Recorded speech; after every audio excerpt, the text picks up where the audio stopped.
Morning guys, so this is JL Lausa and gusto ko lang malaman mo na kung gusto mong magkaresulta, dapat willing ka magbago.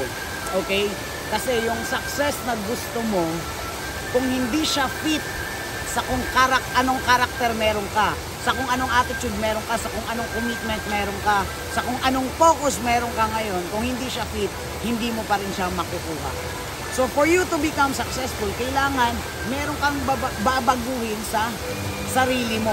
At kapag ikaw nagiging handa para doon sa pagbabago na yun, doon ka mag-commit. Kasi ako nga, sabi ko nga, di ba? Para may magbago, dapat meron kang babaguhin. So kung ngayon gusto mo ng success, tas wala kang gagawing bago o wala kang babaguhin sa ginagawa mo, sa sarili mo, sa ugali mo, sa commitment mo, o sa kung ano man ang gusto mong marating sa buhay, kapag wala kang babaguhin, wala pa rin mangyayari sa'yo.